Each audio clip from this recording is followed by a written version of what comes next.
Hello everyone, and welcome back to Queen Elizabeth, A Day in Her Life. In our last episode, the Queen after the war found things changing. The tradition she loved so much seemed to be fading.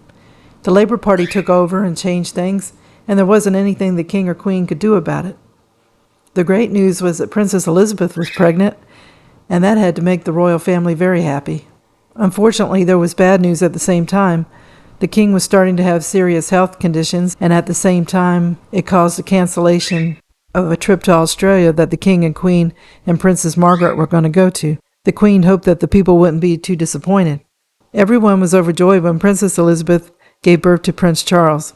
So let's see what's going on today. The queen, whether she was happy or anxious, continued with engagements. Queen Mary praised her for her calm and courage in dealing with the king's illness. The king was made to stay in bed, his legs clamped 8 hours a day, and a device called an occulator, and that was supposed to improve his circulation. The treatment was successful, and by early December the danger of amputation had passed.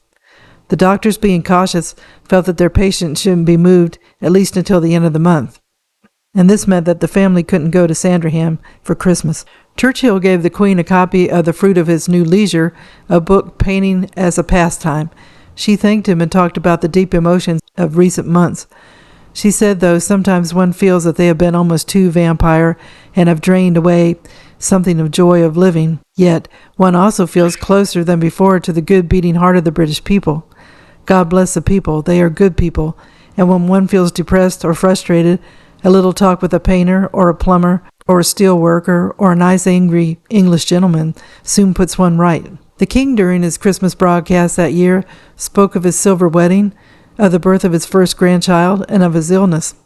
He had been much distressed to have to postpone, on the advice of doctors, the journey for which my people in Australia and New Zealand have been making such kindly preparations. After Christmas, the doctor said the king was well enough to go to Sandringham, and when he was there, he was able to take short walks and even shoot a little.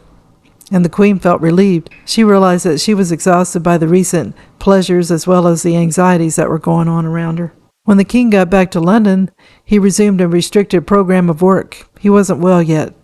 In early March 1949, his team of doctors concluded that the main artery in his right leg was still obstructed, and in order to improve circulation, they recommended that he should have a right lumbar sympathectomy. He was upset. His first thought was the restrictions already imposed on him had been a waste of time, but the doctors told him it in fact had done him a lot of good, and he had avoided amputation in the leg. They thought that they would do the procedure in the Royal Masonic Hospital, but they decided to install a complete operation theater in rooms of the front of the palace. Before the operation took place, on the morning of Saturday, March 12th, the Queen went with her daughters to communion at the Chapel Royal, St. James Place. The king was calm. He said, "I'm not in the least worried." Crowds gathered outside the railings, and news placards would soon carry the good news, "He's all right." Professor Learmonth told him that he must not risk a reoccurrence of thrombosis, and he could not lead such an energetic or full life as before. It wasn't easy for him, psychologically or practical, to accept this. Because he was incapacitated, much of his work would have to be undertaken by his wife and daughters. The Queen was heard to speak of the person who once prayed to be granted not a lighter load, but a stronger back. The Queen needed it, not just to shoulder the burden of the king's incapacity, but also to deal with what she saw as a hurtful disloyalty close to home. Early in 1949, Marion Crawford, the princess's governess, retired at the age of 40. Then an episode happened which caused the governess to be remembered far more than for her 15 years of devoted service as a teacher, companion, and friend to the princesses. She published her memoirs entitled The Little Princesses.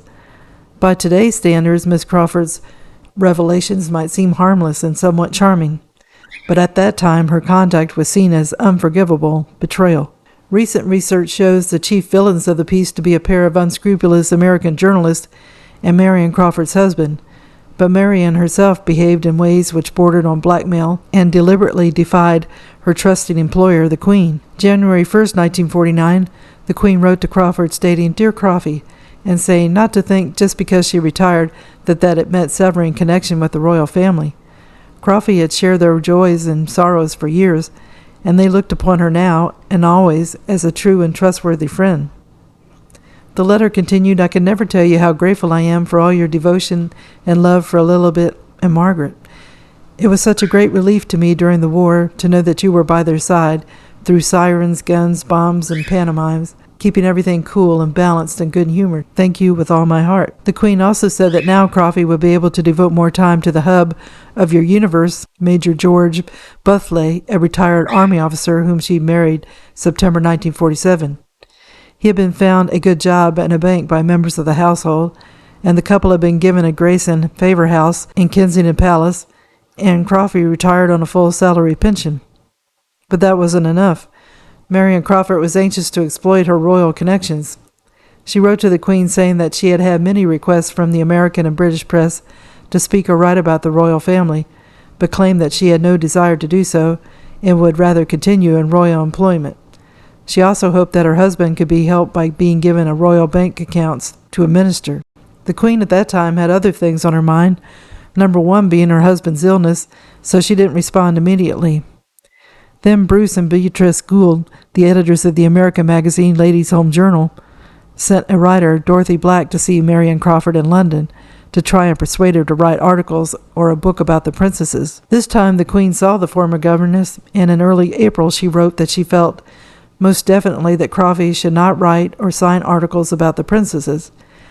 She knew that Coffey understood the need for people in positions of confidence with the royal family to be utterly oyster, and urged her to say no, no, no, to offer dollars for articles about something as private and as precious as our family. The Queen was ready to help find her a new teaching post.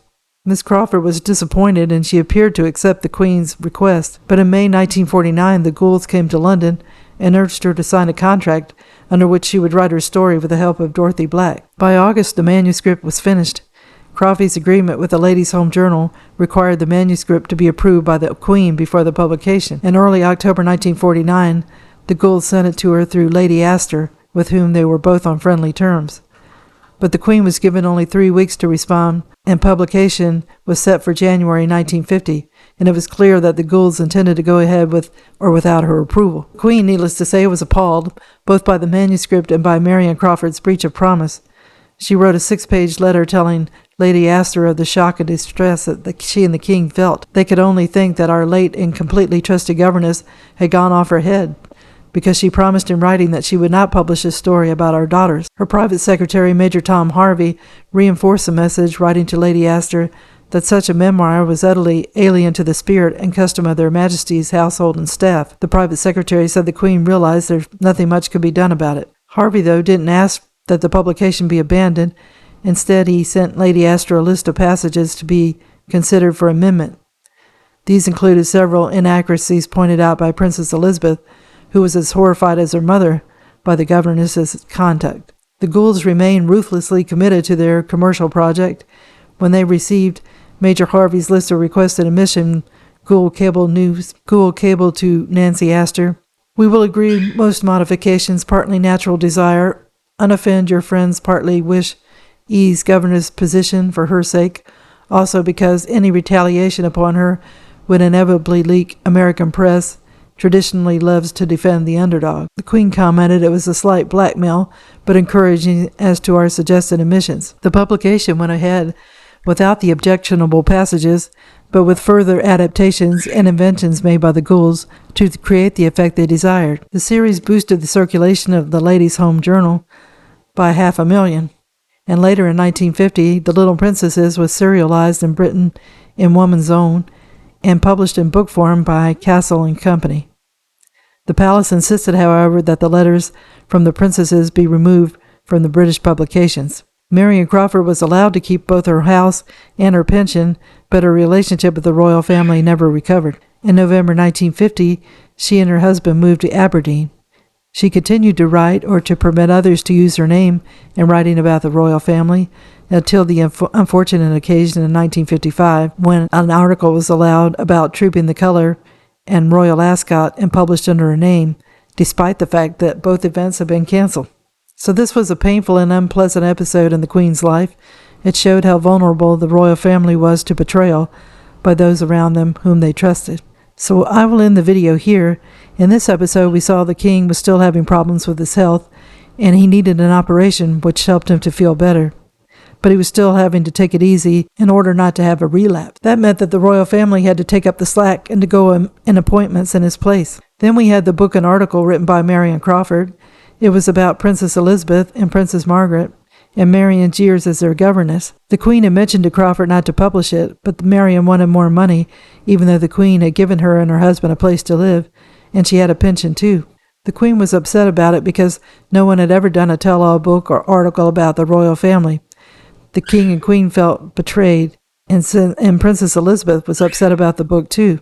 Well, I hope you enjoyed the video, and if you did, if you could give it a thumbs up, I would greatly appreciate it. As I mentioned before, I have some Amazon merchandise that I placed in the description. There are items that I thought you might be interested in, and if you click on the link, it takes you to the Amazon page.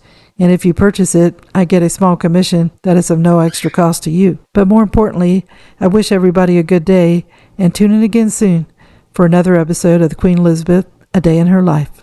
Thank you. Bye.